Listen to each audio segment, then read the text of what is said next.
So anyway, I lost my battery on that last one. I'll start this over. So anyway, Saturday morning I got a chance to take the VIP execs on the Dragon, and it was awesome, man. We had a good time.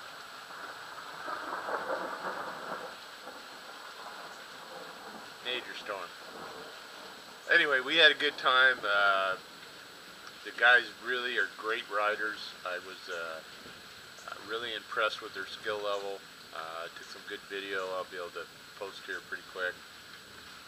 We did pull off on the way up there and just kind of talked about the Spyder, talked about product, people's perceptions, what would we change, what they did right, what they did wrong. And it's pretty cool when you have the CEO on down that you can ride with and talk with, and they actually care and want to know what's going on.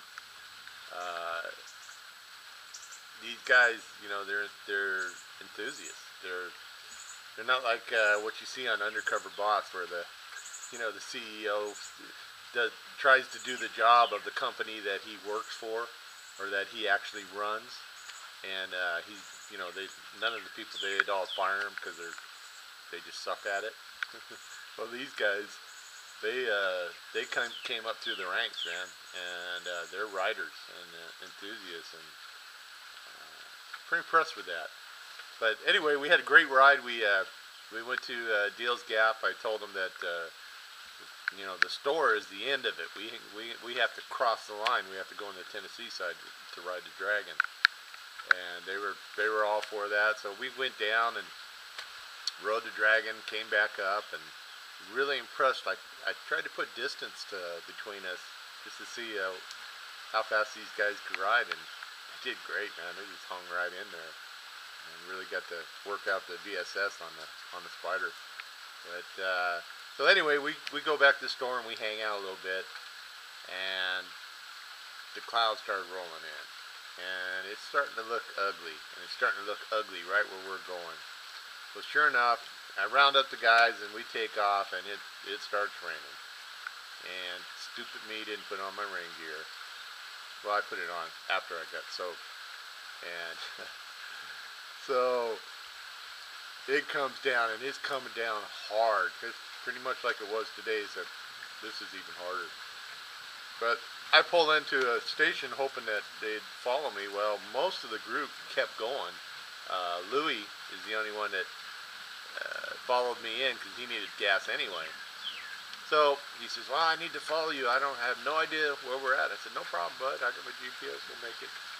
So we're going down the road. We get about 10 miles out of Cherokee, and it starts hailing. Well, first off, I'm thinking, boy, that's a big drop. Then all of a sudden, it's like popcorn on my, bouncing off my arms from the hail. And I didn't have my gloves on, and my hands, I mean, it was like rocks hitting my hands. I was looking down to see if they were bleeding. I mean, that's how much it hurt. And so I'm trying to find an overpass to hide in. Here we come up on one. It's full of cars. The cars are under there because they don't want to get dents on their steel hood. And we got stuff bouncing off our body. So anyway, that was the experience. I've been in hail before, usually like pea size, but I don't know, this was the size of my thumb. I mean, it was big hail. Fortunately, it didn't last too long. But the Maggie Valley event was great. The weather broke when it needed to break.